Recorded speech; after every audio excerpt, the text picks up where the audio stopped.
Shalom Bapak Ibu Saudara, damai Allah bagi kita semua. Puji Tuhan melihat saudara boleh datang beribadah kepada Tuhan. Dan saya melihat hati saudara rindu kepada Allah. Dan saudara tepat datang di sini. Tuhan mau berbicara kepada saudara. Mau saudara hidup di dalam iman yang teguh dan terus melangkah di dalam jalan kebenarannya. Mari saudara, di dalam pembahasan kita, khotbah kita melalui surat Efesus beberapa minggu di pasal 1. Dan hari ini saya akan mengajak kita membaca pasal 1 ayat 13 dan 14. 2 ayat saja saudara. Nah, dalam khotbah-khotbah di minggu berikutnya, saudara, kita akan terus mengambil dari surat Efesus dan kita akan memahaminya dengan lebih dalam lagi. Mari saya mengajak kita membaca 2 ayat firman Tuhan ini di Efesus pasal 1 ayat 13 dan 14. Mari kita baca bersama. 1, 2, 3. Di dalam Dia kamu juga, karena kamu telah mendengar firman kebenaran, yaitu Injil keselamatanmu, di dalam Dia kamu juga, ketika kamu percaya, dimeteraikan dengan Roh Kudus yang dijanjikannya itu. Dan Roh Kudus itu adalah jaminan bagian kita sampai kita memperoleh seluruhnya, yaitu penebusan yang menjadikan kita milik Allah untuk memuji kemuliaannya. Saudara, renungan khotbah ini saya beri judul jaminan kemuliaan, jaminan keselamatan yang pasti. Jaminan keselamatan yang pasti. Saudara, sudah hampir 10 tahun saya selalu kirim pesan singkat untuk jemaat, baik di gereja ini maupun yang di luar Singkawang. Nah, saudara, di dalam pesan-pesan singkat yang dulu saya lewat SMS Nah, sekarang lewat WA chat. Mungkin saudara merasa ini sudah kino Tapi saya terus lakukan. Karena itu selain melatih saya untuk terus memberitakan firman, saya merasa juga banyak yang memberikan respon-respon yang positif. Jadi saya terus lakukan. Setiap pagi saya share pesan singkat, hampir 1000 kontak yang saya punya. Untuk yang hamba Tuhan saya tidak lagi share Yang dulu saya share ke banyak hamba Tuhan, tapi sekarang saya putuskan tidak hanya untuk yang hamba Tuhan di dalam saja, supaya mereka juga bisa koreksi kalau pesan saya ada yang tidak beres. Nah, saudara, saya mengetik pesan singkat itu singkat tapi kadang makan waktu cukup lama. Kenapa? Karena pesan itu singkat biasanya sulit untuk menyampaikan itu dengan sampai tidak disalahpahami begitu Nah, kalau pesan bisa panjang itu kita bisa menjelaskan Nah, pesan singkat itu kita usahakan tidak menjelaskan banyak, tapi orang baca bisa menangkapnya. Nah, saudara, saya hari Rabu yang lalu kita kan baca dari bilangan Sudah sampai bilangan hari ini, bilangan berapa? 20, 24 Nah, waktu baca bilangan 20, pasal 20, nah saudara, saya kirim pesan singkat ini. Mungkin saudara tidak bisa membaca di layar karena terlalu kecil. Tapi intinya saudara, pesan singkat ini sebagian kita ada terima, saudara baca atau tidak saya nggak tahu. Nah, pesan singkat ini saudara isinya tentang Musa yang jatuh dalam dosa karena menghadapi Israel yang bersungut-sungut. Saya tulis di sini, ya, Musa, ya, karena tidak taat dan tidak hormat kepada Allah, akhirnya saya tulis ya, Musa dipanggil Tuhan dalam kurung mati sebelum masuk tanah Kanaan. Lalu saya dapat balasan ya, tidak lama kemudian ada satu jemaat balas, berarti Musa tidak masuk surga ya. Nah, saudara, saya balas apa? Sebenarnya saya sudah sebelum mengirimnya, saya sendiri pikir ya, saya mau tulis ya, Tuhan menghukum Musa sehingga Musa tidak bisa masuk negeri perjanjian. Tapi waktu saya ketik itu saya khawatir, apa jemaat nanti nangkap Musa tidak selamat. Nah ternyata ada ya, sudah saya ubah dan berkata Tuhan panggil ya, Musa dipanggil Tuhan, mati sebelum masuk tanah Kanaan. Sebenarnya kalimat ini sudah jelas ya, Musa dipanggil Tuhan. Berarti Musa itu bukan tidak selamat. Nah, mengapa masih saja mengatakan ya khawatir ya Musa tidak masuk surga? Nah, saya balas dia ya, saya bilang Musa pasti masuk surga. Kalau Musa tidak masuk surga, kita pasti binasa. Kenapa saudara? Bukan karena Musa juru selamat, bukan ya. Karena iman kita jauh lebih buruk daripada Musa. Ya. Musa itu orang yang sangat dekat Tuhan. Seorang percaya Tuhan. Walaupun dia memang berdosa, tapi itu pasti Tuhan ampuni. Tuhan tidak sama sekali menolak, ya, membinasakan Musa. Tidak. Bahkan Musa tetap menjadi seorang pemimpin yang luar biasa. Yang menjadi pemimpin rohani yang sangat hebat. Hanya dia tidak diizinkan masuk tanah Kanaan saja. Nah saudara, ini ya memberitahu kita bahwa iman kita, iman kekristenan kita, itu gampang sekali dipengaruhi oleh nilai-nilai dunia ini. Yang mengajarkan bahwa kita harus mengandalkan kehebatan diri. Untuk masuk surga tidak bisa mengandalkan anugerah saja, harus mengandalkan diri. Nah itu yang mengakibatkan kita susah untuk memahami anugerah Allah. Apalagi kita ini tidak tekun belajar firman dan terus diingatkan akan Injil kebenaran di Alkitab. Sehingga kita gampang dilemahkan. Nah saudara, di Efesus pasal 1 ini kita sudah dengarkan 2 khotbah.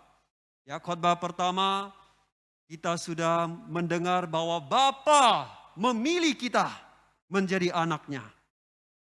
Dan kemudian kita juga sudah dengar bahwa Yesus Kristus telah menebus kita dengan sempurna.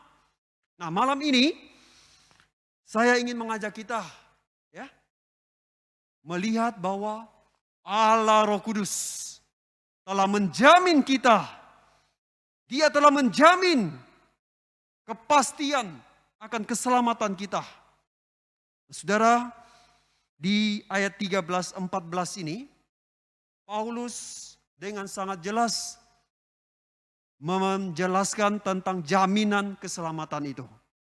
Nah, Paulus di ayat 13 yang tadi kita baca, sangat jelas memberitahu kita bahwa ketika kita mendengar Injil keselamatan tentang Yesus yang telah mati menebus dosa kita, yang telah mati, bangkit dan naik ke surga itu. Nah ketika kita percaya kepadanya, maka dikatakan ya, Roh Kudus akan tinggal dalam diri kita. Dia akan apa? Dia akan ya memeteraikan kita. Nah itu yang dikatakan di ayat 13. Jadi di sini saudara, Paulus memberikan satu gambaran ya, tentang meterai. Meterai. Yang di zaman Paulus itu meterai itu seperti ya, cap stempel ya, untuk ya, menyegel sesuatu ya, barang atau dokumen sebagai tanda sah, punya kekuatan hukum, tidak bisa diganggu gugat. Nah itu yang dimaksud ya.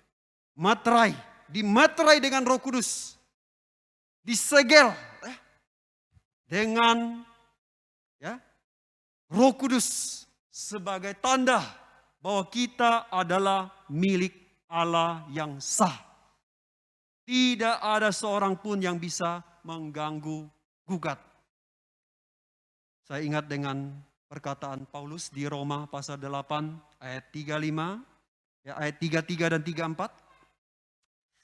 Siapakah yang akan menggugat orang-orang pilihan Allah? Tidak ada. Karena Kristus telah mati dan telah bangkit dan duduk di sebelah kanan Allah sebagai pembela kita. Jadi saudara, tidak ada yang bisa memisahkan kita, tidak ada yang bisa menggugat kita dari kasih Allah. Karena Kristus telah mati, bangkit, naik ke surga menjadi pembela bagi kita. Selasa yang lalu, saya besuk satu jemaat yang sudah menderita kanker cukup lama. Saudara, waktu saya kunjungi dia, kondisinya sudah sangat menyedihkan, sangat parah. Ya, kulit berbungkus tulang dan sangat lemah. Kankernya itu telah menyebar dan usus-ususnya itu sudah luka di mana-mana. Dan itu menimbulkan sakit yang sangat-sangat pedih. Saudara, waktu dia melihat saya, dia begitu kesakitan. Dia mau menangis, tapi waktu dia menangis, membuat sakitnya itu tambah parah, tambah pedih dan perih itu saudara. Dan dia mau bicara ya, itu pun membuat dia sangat sulit bicara. Karena bicara membuat dia tambah sakit. Jadi saya hanya bisa berkata, kau tetap kuat ya. Tuhan Yesus bersamamu. Tuhan sudah disalib, dia mengerti penderitaanmu. Saudara, saya hanya bisa berkata begitu, tapi saya melihat dia sangat putus asa. Dia merasa Tuhan tidak jawab doanya. Dia minta Tuhan ambil nyawanya, tapi Tuhan tidak ambil juga. Jadi dia merasa sangat menderita. Lalu dia berusaha kuatkan diri untuk berkata, minta pada saya, Muksi, tolong doakan saya. Minta Tuhan cepat ambil nyawaku. Wah saudara, saya disuruh jadi pencabut nyawa. Saya sadar saya tak bisa melakukannya. Saya tak berkuasa mencabut nyawa orang. Itu bukan hak saya. Tetapi saudara, permintaannya itu saya bisa mengerti penderitaannya. Tapi saya juga bisa memahami. Ya, sekalipun dia sangat putus asa, tapi dia tidak kehilangan iman. Di mana dia tidak kehilangan iman, saudara? Dia tahu bahwa Tuhan akan panggil dia. Dia suruh saya, Muksi, minta Tuhan cepat panggil saya. Minta Tuhan cepat panggil saya. Sudah, ini artinya dia tetap beriman. Walaupun dia putus asa, walaupun dia sakit, walaupun dia merasa kecewa dengan Tuhan, doanya tidak dijawab. Tapi dia tidak kehilangan iman. Dia tetap percaya Tuhan, dan saya sangat yakin bahwa dia akan pertahankan iman itu bukan karena kekuatannya, tapi karena Roh Kudus yang telah memeteraikan dia, telah menyegel dia, bahwa dia adalah milik Allah sekarang dan selama-lamanya. Dia akan akhiri hidupnya dalam iman. Saudara, ini tidak mudah, tapi dia tetap bisa menjalaninya. Karena Roh Kudus akan memberikan dia kekuatan untuk tetap mempertahankan iman sampai pada akhir. Saudara, ini mengingatkan saya kepada perkataan Paulus juga di dalam Roma pasal 35-39. Paulus berkata, siapakah yang akan memisahkan kita dari kasih Kristus? Penindasan, kesesakan, penganiayaan, atau kelaparan, atau bahaya, atau pedang. Segala pemerintah dan penguasa di dunia, dan segala penguasa di ruang angkasa, iblis, tidak ada yang dapat memisahkan kita dari kasih Allah yang ada di dalam Yesus Kristus Tuhan kita. Jadi saudara, Roh Kudus telah tinggal dalam diri kita. Artinya kita telah disegel, dimeterai oleh Roh Kudus. Sehingga kita pasti menjadi milik Allah sekarang dan sampai selama-lamanya. Amin, saudara. Jangan pernah lagi meragukan keselamatan saudara. Pulanglah dengan iman yang teguh. Kalau saudara sudah sungguh-sungguh percaya kepada Yesus Kristus, Roh Allah telah menyegel saudara, dan saudara akan menjadi milik Allah selama-lamanya. Gambaran yang kedua yang Paulus pakai adalah tentang uang muka. Ya, uang muka. Nah, kata uang muka, di mana kita bisa melihatnya? Yaitu di ayat 14 yang tadi kita baca, kata jaminan. Ya. Kata jaminan dalam bahasa Yunani adalah arabon, yang bisa diartikan sebagai uang muka, panjar, atau lebih dikenal DP. Ya. Nah, saudara, Roh Kudus itu sebagai seperti uang muka bagi kita, bahwa kita pasti akan mendapatkan seluruh warisan kekal yang Allah janjikan bagi kita. Itu yang Paulus maksudkan. Bahwa kita yang percaya kepada Yesus Kristus, kita telah memiliki Roh Kudus sebagai uang muka.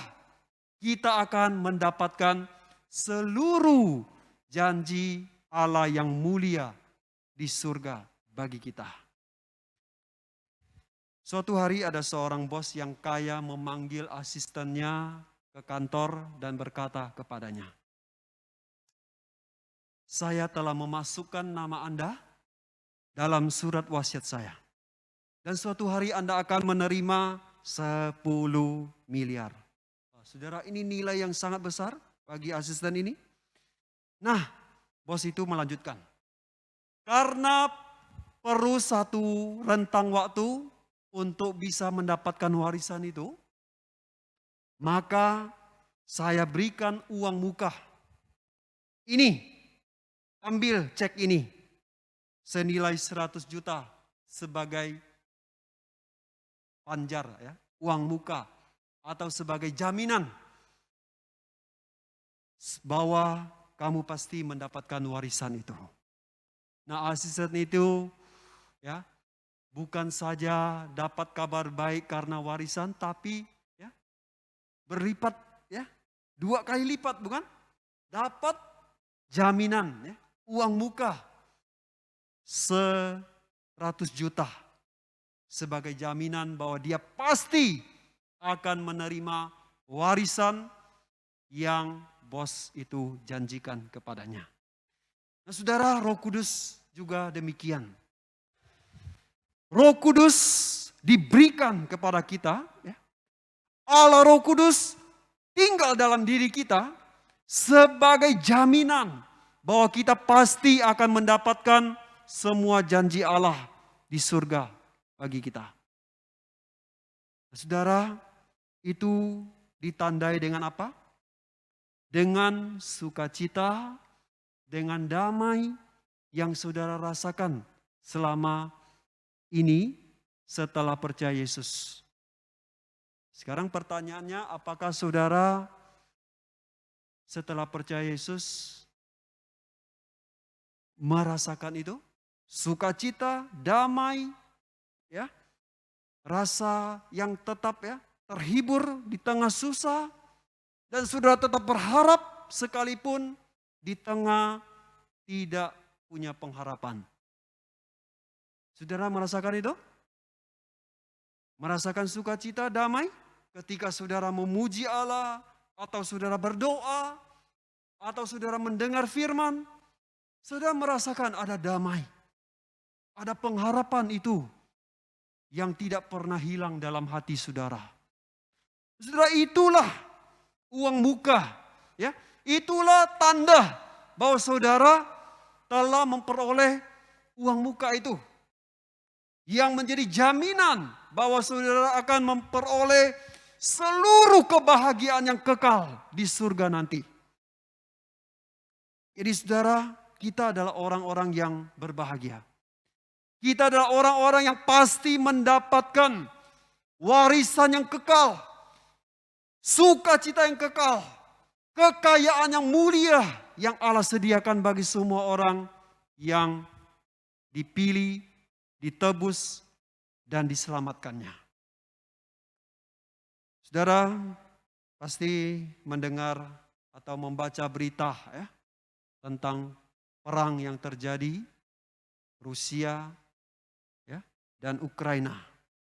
Saudara, waktu Kamis lalu saya baca-baca, ya, berita, saya mendapatkan satu berita bahwa, ya, ekonomi dunia bergejolak, ya, saham-saham tertentu turun, ya, membuat banyak orang kehilangan harta dalam sekejap. Dan terutama saudara, harta para elit politik Rusia, ya, termasuk Putin, ya, Vladimir Putin, presiden Rusia, dan menteri-menterinya itu dalam sekejap kehilangan harta yang begitu banyak karena sanksi ekonomi yang diberikan, yang dikenakan pada mereka oleh Amerika, oleh Uni Eropa, dan oleh negara-negara maju termasuk Jepang. Ya, mereka punya harta aset yang banyak di luar negeri dan itu dalam sekejap hilang. Mungkin harta yang banyak itu dijadikan warisan bagi anak cucu, tapi sekarang hilang lenyap karena mereka memilih untuk perang. Bahkan negara Rusia juga mengalami kerugian yang besar. Rugi karena mendapatkan sanksi-sanksi ekonomi yang begitu banyak dari negara-negara kuat yang ada di dunia. Jadi saudara, saya tidak bicara banyak tentang perang ini, tapi saya ingin berkata bahwa warisan dunia ini sangat fana, sangat sementara. Kalau hidup saudara hanya untuk mengumpulkan warisan materi di dunia, saudara, itu suatu hari akan kita tinggalkan. Karena warisan-warisan itu hanya untuk kehidupan di dunia. Kalau Rusia, ya, kalau Putin berusaha mempertahankan kekuasaannya dengan cara menyerang Ukraina, itu pun sia-sia. Suatu hari dia akan mati dan tinggalkan semua itu. Nah, saudara, biarlah kita sebagai anak-anak Tuhan, kita punya tujuan hidup yang jelas. Kita seperti, ya, Paulus katakan di ayat 14 ini, saudara, di akhir ayat 14 dikatakan, ya, keselamatan kita, ya, kita mendapatkan semua warisan itu adalah untuk memuji kemuliaan Allah. Jadi saudara, hidup kita adalah untuk puji-pujian bagi kemuliaan Allah. Hidup kita, tujuan hidup kita adalah untuk kemuliaan bagi Allah. Kalau kita berusaha hidup ini untuk mengumpulkan harta di dunia dan hanya untuk membanggakan diri, tidak kita lakukan, kita gunakan dengan baik harta kita, saudara, kita menjadi orang Kristen yang sia-sia menjalani hidup ini. Tetapi kalau saudara bekerja dengan giat, mendapatkan berkat materi, tetapi saudara pakai dengan baik-baik untuk kemuliaan Allah. Saudara gunakan, saudara nikmati dengan tepat, dengan benar. Bahkan saudara juga bisa mendukung pekerjaan Tuhan di gereja, membantu orang-orang di sekitar saudara yang sudah tahu itu mengalami kesusahan. Saudara, betapa indahnya hidup berkat yang saudara peroleh. Jadi saudara, mari kita sungguh-sungguh boleh mengarahkan diri ya, untuk hidup menantikan warisan yang kekal di surga itu. Bukan sibuk hanya untuk mengumpulkan harta di dunia, tapi dengan motivasi yang tidak benar.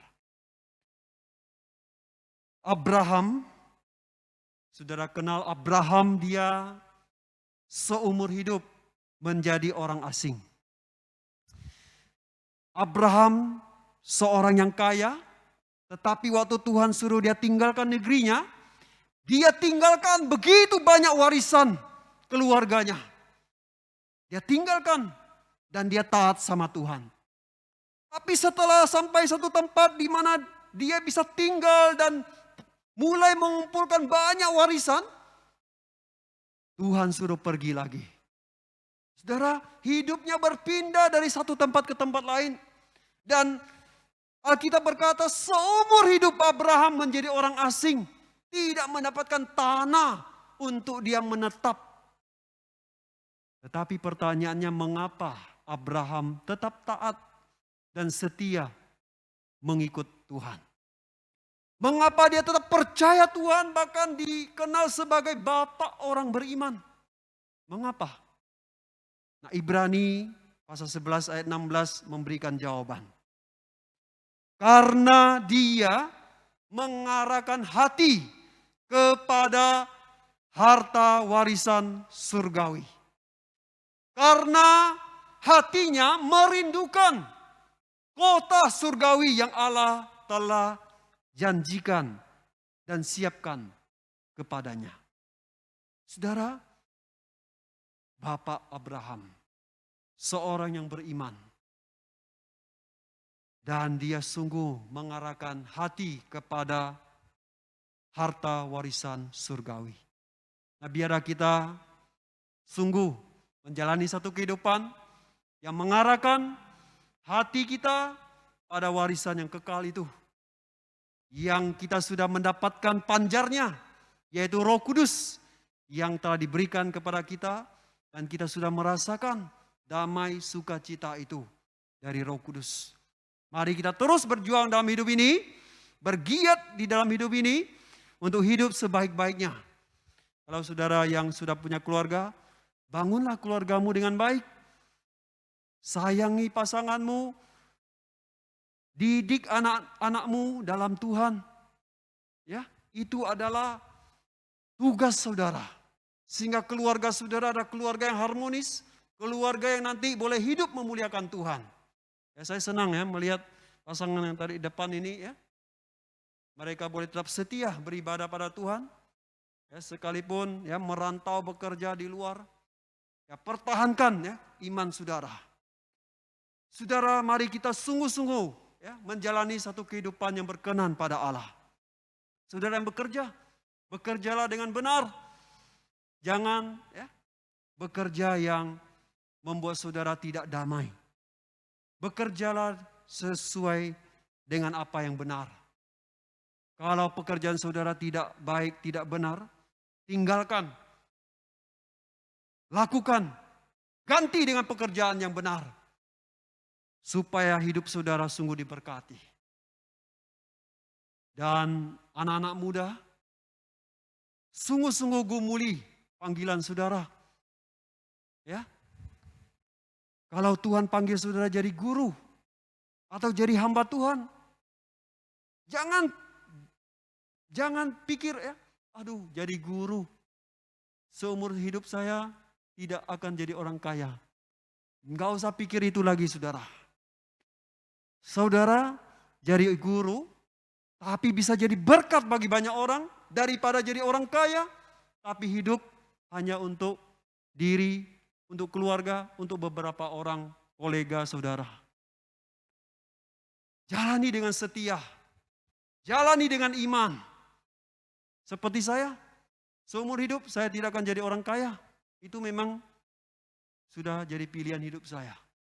Hidup pas-pasan, ya, tidak kekurangan, juga tidak kelebihan. Jadi saudara, mari kita sungguh-sungguh hidup sesuai dengan tujuan yang benar, karena kita telah diselamatkan, Roh Kudus telah memeteraikan kita, dan telah memberikan uang muka, bahwa kita pasti mendapatkan warisan kekal di surga yang tiada tandingannya dibanding segala harta kekayaan di dunia ini. Saya mengajak kita menyanyikan satu lagu yang saya sangat suka, sangat menguatkan iman saya, Jaminan Mulia. Mungkin saudara sudah lama tidak nyanyikan lagu ini. Saudara boleh mengikuti. Saya akan nyanyikan.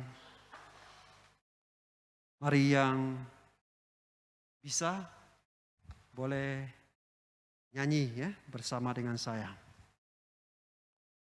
Jaminan Mulia.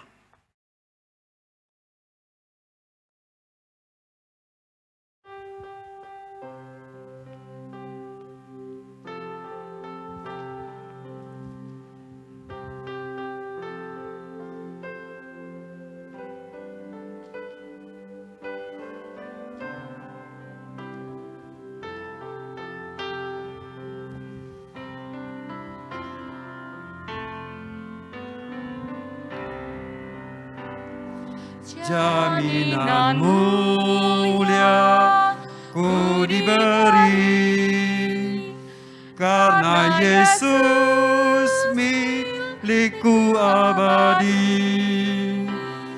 Aku warisnya, ku ditebus, karena dibasuh darah kudus. Kami masyurkan, kami puji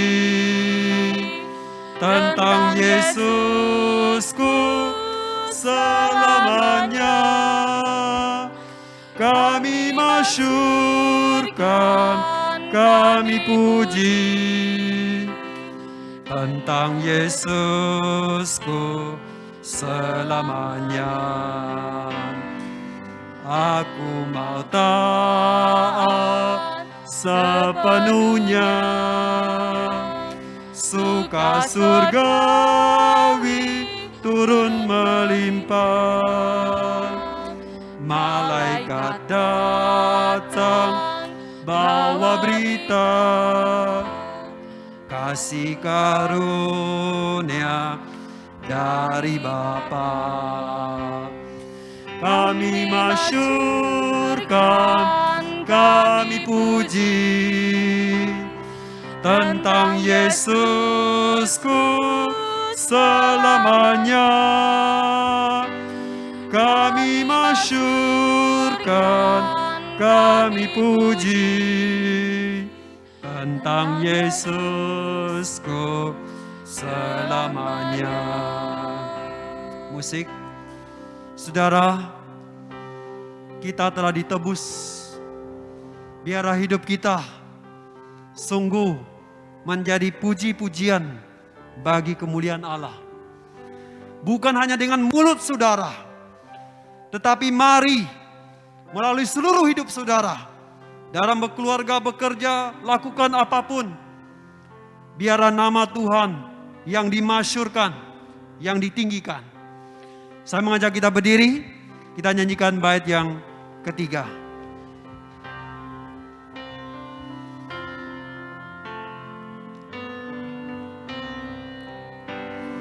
Aku serahkan diri penuh di dalam Tuhan, hatiku teduh sambil menyongsong kembalinya. Ku diliputi anugerahnya. Kami masyurkan, kami puji tentang Yesusku selamanya. Kami masyurkan, kami puji tentang Yesusku selamanya. Mari kita berdoa. Tuhan, sungguh hidup kami ingin memasyurkan nama Tuhan. Dalam perjalanan kami menyongsong Tuhan kembali. Kami ingin setia menyerahkan hidup kami untuk melayani Tuhan, untuk menjadi saksi Tuhan. Di dalam kehidupan keluarga, pekerjaan, apapun yang kami lakukan, Tuhan, luruskan semua itu bagi hormat dan kemuliaan-Mu. Sebab telah Engkau sediakan warisan kekal yang mulia bagi kami. Terpujilah Engkau Tuhan. Biarlah hidup kami sungguh menjadi pujian bagi Engkau. Di dalam nama Yesus Kristus kami berdoa.